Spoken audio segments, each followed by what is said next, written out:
decided they should set aside the agenda and they should talk as brothers. And so they talked as brothers, and sometimes brothers get, well, nasty. Brothers can say things that later they wish they hadn't. And in the middle of this, a tall man stood to his feet, balding, large paunch, walked to the front, leaned against the railing in Assembly Hall in the ad building of Goshen College. And he said, "You keep asking why we have this trouble. We didn't used to have this trouble among ourselves, but now we do. I can tell you why we have this trouble. We have stopped talking to each other. We have cut off fellowship. We have said, if I don't agree with you, I can't talk to you. And so the beautiful fellowship we have had together has been broken." In other words, he was saying, we don't love each other, and we'd rather be right than brothers and sisters.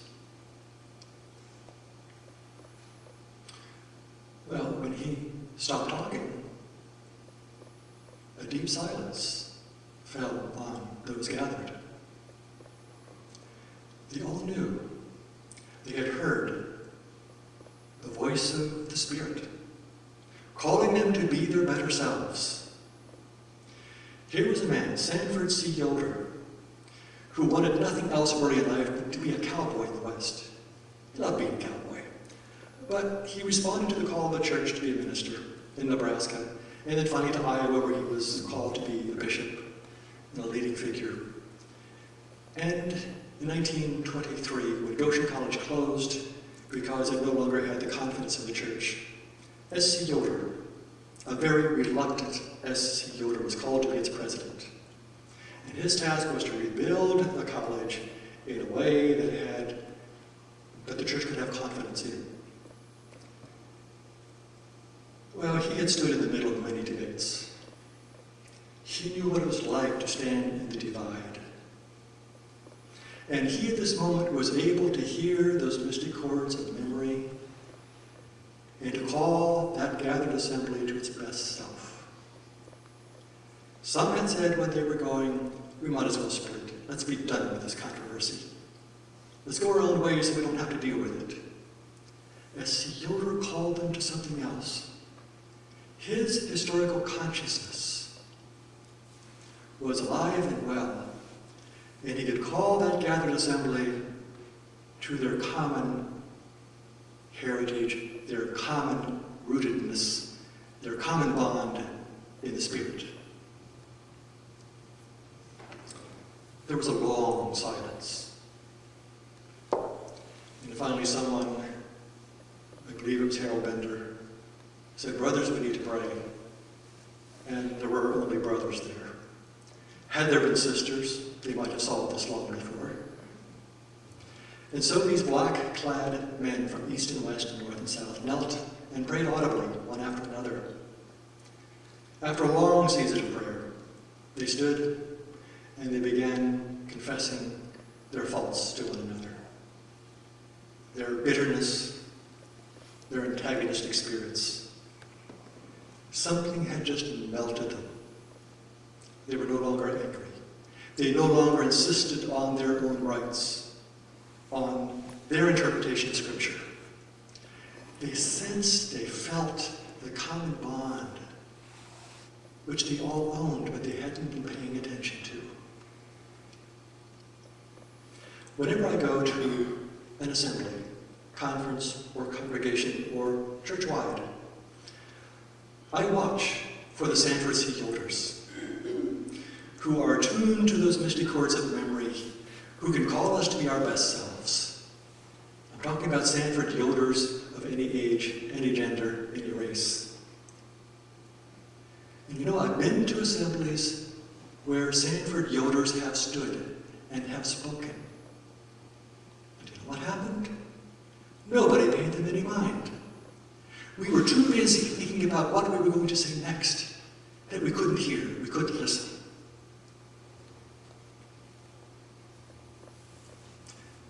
Mystic chords of memory. They're what we share in common. They are a spiritual heritage. They are a gift to us. They are a legacy. And I believe historians, and actually all Mennonites, all Christians, but especially historians, should develop this historical consciousness which goes beyond historical knowledge to be able to assimilate the values and the stories that demonstrate those values and call the congregation, call the conference, call the denomination to be its best self and to remind us at crucial points who we are.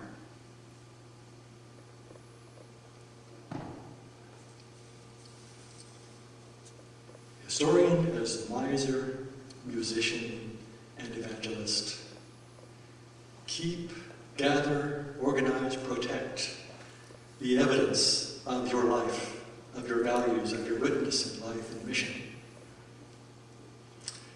As a collective body, stay tuned to those misty chords of memory so that you could sing with your sisters and brothers.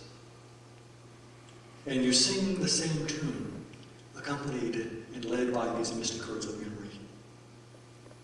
And as evangelists, you call your people to think of their common heritage, to remember who they are, to remember the common bond of the spirit and peoplehood that has pulled us together.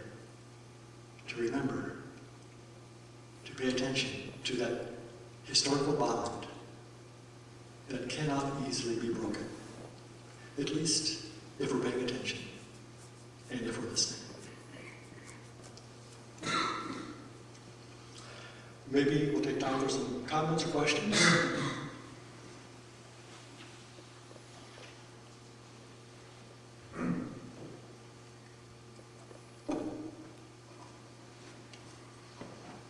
I'll bring this back to you so you can ask your questions. I'd be happy to know what you're thinking.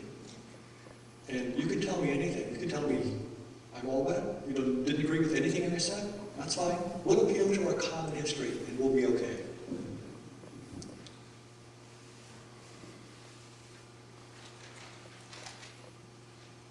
And I think we were thinking mainly about his address here, about collecting these chords of memory, and historians we all are with our consciousness. But you might also want to ask him about something about his research, about Heston or relationships to Oregon. While you're thinking, I'll just mention one thing, what he was talking about.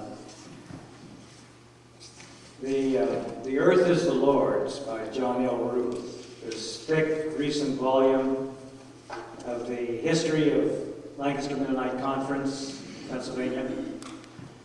I'm sure it's in your library here, probably in this church, or in the school library too. If you read through there, how many of you have at least browsed it, read some in it? A number of you have. He's kind of like John Sharp here. It's a narrative history. It's not like a history book. It's just a whole collection of short stories in different themes and somewhat chronological. But as you read through there about these Mennonites who came to Germantown in 1683 and others at the invitation of William Penn, and our forefathers, the Swiss German Mennonites, and they mostly settled there in Pennsylvania and then kept coming west.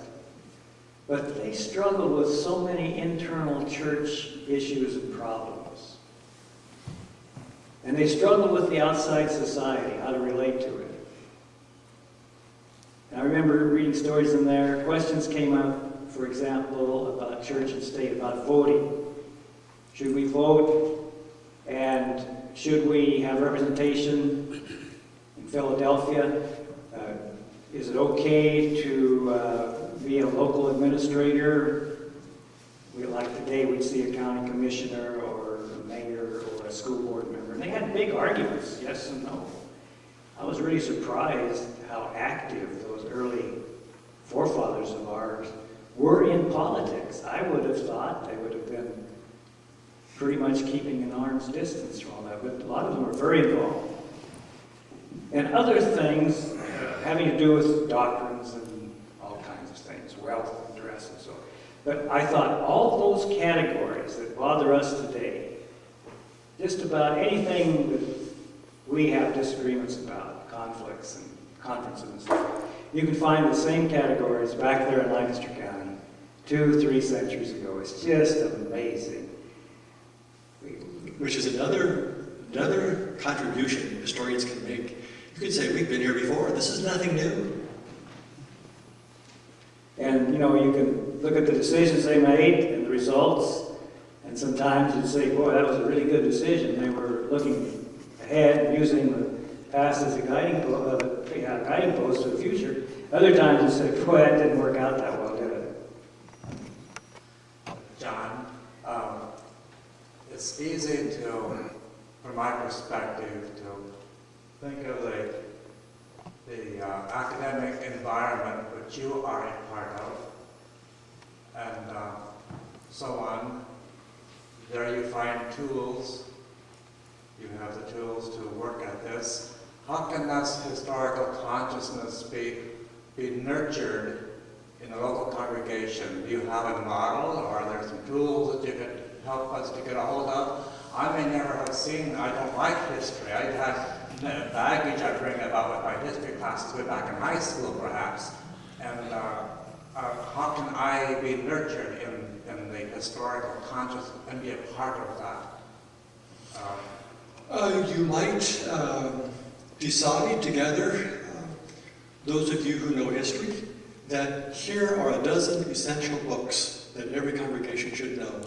And everybody who cares about the church should read these books. The other way is to do storytelling. I think there's nothing quite as attractive as a good story. And to remind each other of the stories that have nurtured us, that have shaped us. And find settings to do storytelling. We don't do nearly enough. And there's a dozen ways to do that, but I think stories will do a lot, as well as reading a core number of books that give us a historical sense. There may be better answers, that's what I think at the moment.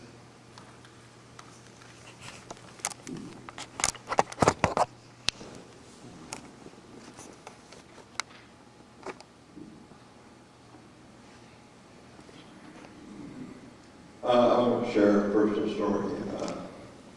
When I come back from Haiti in my selected service, we were doing some construction for the Pacific, well, it was the Alberta Saskatchewan Conference, which our church in Montana was going to host. And sometime during the day, some fellow picked up a little 204 or something and threw it at me. I got it, threw it back at him. He threw up his hands and he said, "Oh, you're supposed to be non-resistant." One dear brother standing beside us said, "It's all right to fight as long as it's inside the church."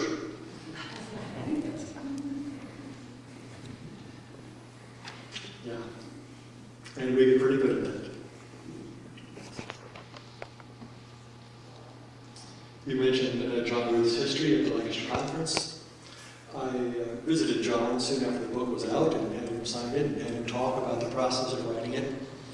And then I carried it with me as I flew back to Goshen. I was sitting in Baltimore at a coffee shop at the airport reading The Earth is the Lord's. This volume is 1,399 pages, just a few pages fewer than The Martyr's Mirror. And a woman came by and said, "Is that a real book?" I said, "Yeah, it's a real book." John, they allowed me to wrote a review of it. He said, "It's hard to put this book down." And I said, "No, it's hard to pick up." Next question. Pass that down. Let me say something else in response to your question. I think colleges should be ready to help congregations think about that very thing and come and give their version of what are the essential stories. talk about heritage and vision. And by the way, we should talk about heritage and vision together. We should never talk about vision without considering heritage. It gives us a foot to stand on. It gives us perspective. And we should always have vision as a part of historical consciousness. Because history, just by itself, doesn't function for the community. But vision helps us put that into practice. Rick? Now, how do we as congregations or persons or even ministering evangelists, in that broad sense of the term, or narrow, whichever you wish, pluck chords of history with people who have not been a part of our history? I mean, we are an inbred bunch. Look around the room. How do we share with others who don't even have a clue about history without it seeming like, unless you're part of us, you are no longer valid or important? But how can we validate their history as well? Or else we become so exclusive. Excellent question. Let me tell you about Carol Augustine, whom I met in Sarasota. She became a member of the Sunny Slope Mennonite Church soon after the Persian Gulf War broke out, the Iraq War broke out. I met her there, and she told me her story. She said, when the war broke out, in my congregation, the pastor kept talking about God's will. It was the same thing as the American invasion of Iraq. This was God ordained. She said, I couldn't stand it. So I looked around for somebody who understood something about being brothers and sisters across national divides. She said, I learned about Mennonites. And I've come here, and I was amazed to discover a church that had a 470-year history of peacemaking. It was good news to her. It matters how we tell the story. And we tell the story in a way that others can join the story and appropriate those values. Sometimes we historians don't do that very well. We use in-house language, and we don't talk about it as the movement of God. We don't talk about it as something that has shaped and formed us. We talk about it as my story, my grandfather's story. And if you're not related, it doesn't matter. It's how we tell the story in a way that is invitational, that invites others to understand who we are by way of story, and we also hear theirs. We ask, who are you? What makes you what you are? What values do you bring? What stories have shaped you? So there's this constant conversation going on, and the congregation is reshaped as new people join us. Is that a sufficient kind of answer? Do you have a follow-up question?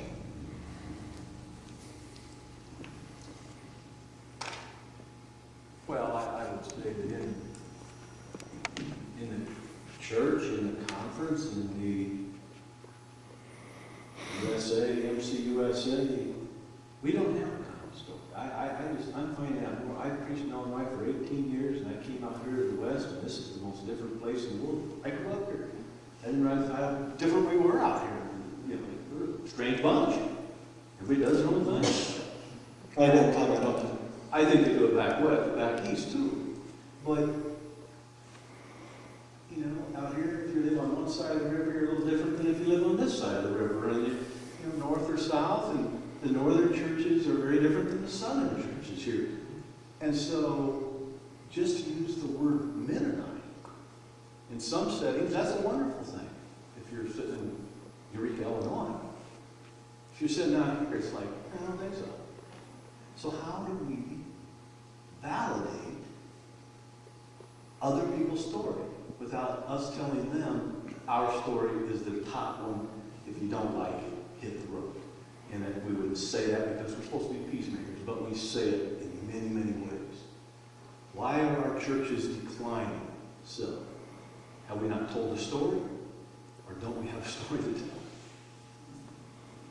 And don't we have that common bond? Aren't we hearing those mystic chords together?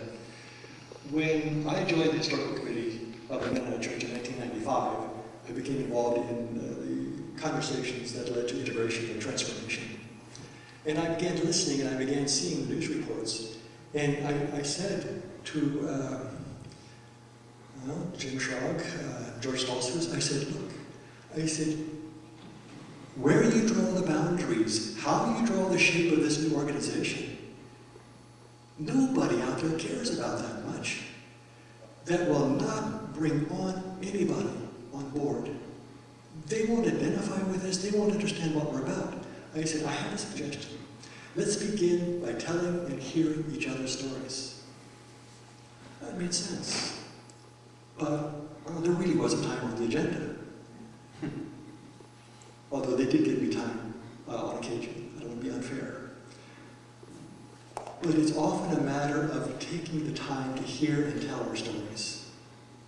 And we do have common stories, if we but hear them and tell them. One of my favorite stories that has become our story. And by the way, in this whole process, when people would ask me what I think about this transformation, I said, I support it for two reasons. One is we're not splitting for once, we're getting together. And the second is we have just enlarged our pool of stories. The stories of Russian migrations, Tina's stories, her family stories. They're just amazing. And they become a part of our treasure. But if we don't keep adding to those, we're going to dry up too.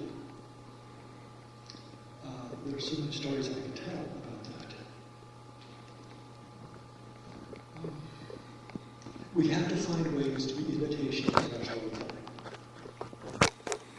I don't know, maybe we sponsor storytelling conferences. I don't know, maybe we invite the community to think about its origin.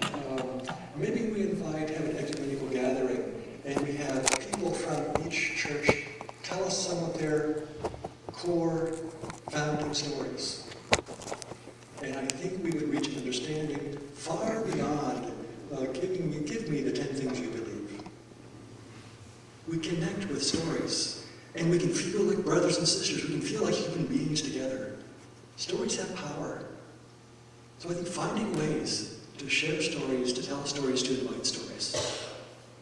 Yeah, I think in addition to John's answer to Rick's very good questions, if you think what we've done and experienced at, I'd say, the last 6-8 years, maybe more, maybe less, at the PNMC sessions, like we had at Canby in June, and in the evening worship services beginning with just what John's talking about, stories from different congregations. And not all of these are ethnic Mennonite stories at all. And how God is working through different approaches they use. And it just reflects, we learned something about the flavor of that congregation, where they're at now, where these people came in, when they came in, and so forth. So I think that's encouraging, and it is a very different feeling. And my wife reminds me of this every time we drive home from a conference session in the 2000s, compared to when we came, like you, we kind of came in as strangers. I had grown up here, been here since 37, but was away a long time, and then we were married and came back here in 61 to Oregon. And I remember going to Pacific Coast Conference sessions it was then.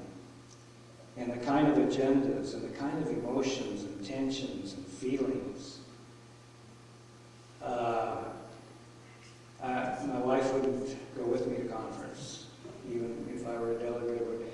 And now we look forward to it. I mean, it's a very different understanding, I think, of what the church is and who we as Mennonites are. Goldie had a question, but I think we'll let Rick follow up, and then Don, and I'll come back to you, Goldie. Is that okay? And then I have a follow-up story. I just happen to know one more story.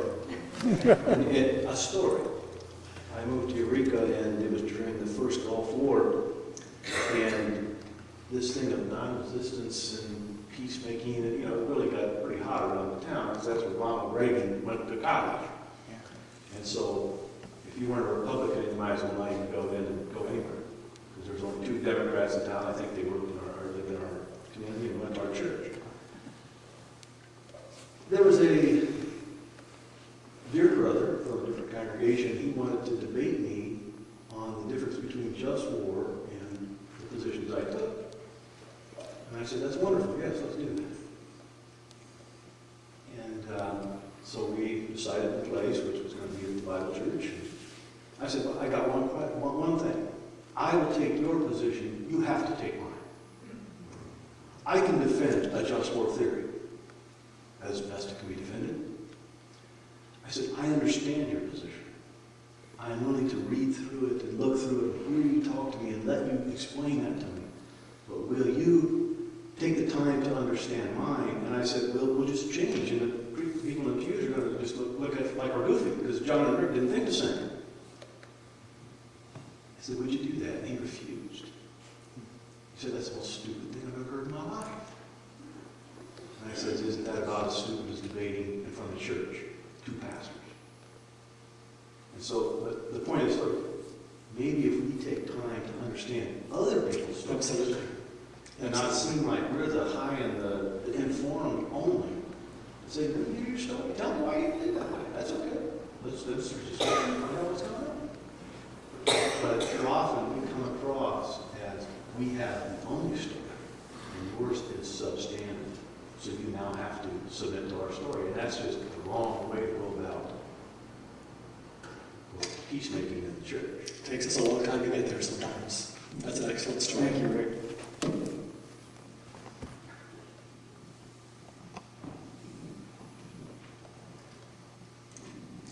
John, I have a two-parter, but you probably can answer it as a one-parter.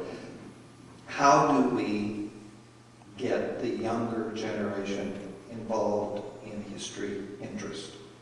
And not just, I mean, the typical thinking is genealogy, but, I mean, you know, look at the crowd here. And most of the meetings I've attended to this group, it's been these folks and others, but this age, this generation, how do we involve our kids and our kids' kids in this kind of interest, and then pushing it the next level? Who do we as a society invite? What kind of programs do we present that will draw the younger folks to a meeting like this?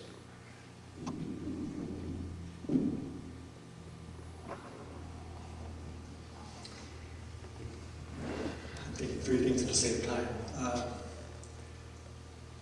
I think sometimes we historians are our own worst enemies. We don't tell stories in a way that appeal to our young people.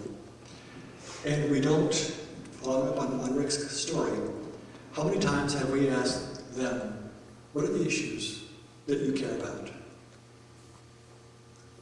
And refuse for at least a session or two to be their teachers, to tell them that's wrong, that they can't think that. That's what we tend to do. We want to teach them. And we don't want them to get caught up in some idea that we can't support as a congregation, or that I don't agree with.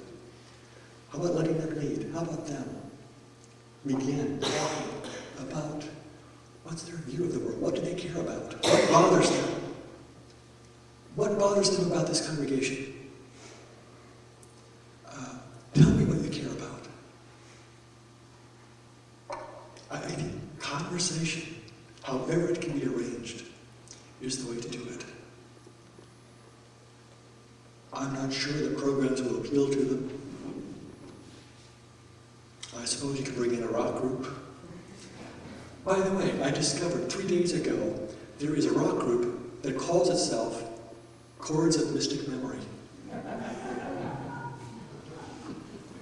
So maybe we should have invited that group to sing today, before and after I spoke.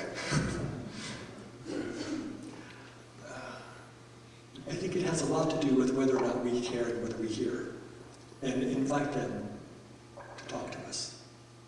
Because so often they see us as the tellers, as the preachers, as the teachers.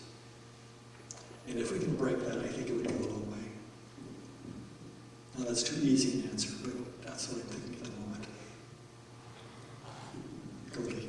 You missed the term a lot, storytellers. I don't believe I'm a storyteller, but how do we identify them? And I guess we're lost on the sense of being able to tell stories. I like to hear them, but I think we all have to tell stories, but I don't know how to get to there. Well, you probably know the stories. Tell them, whether you think of yourself as a storyteller or not. Say, look, I can be terrible at this, but this is an important story. People in my congregation, you need to know this story. It has made us what we are. And tell it however you can. And don't measure yourself against the great storytellers like John Ruth.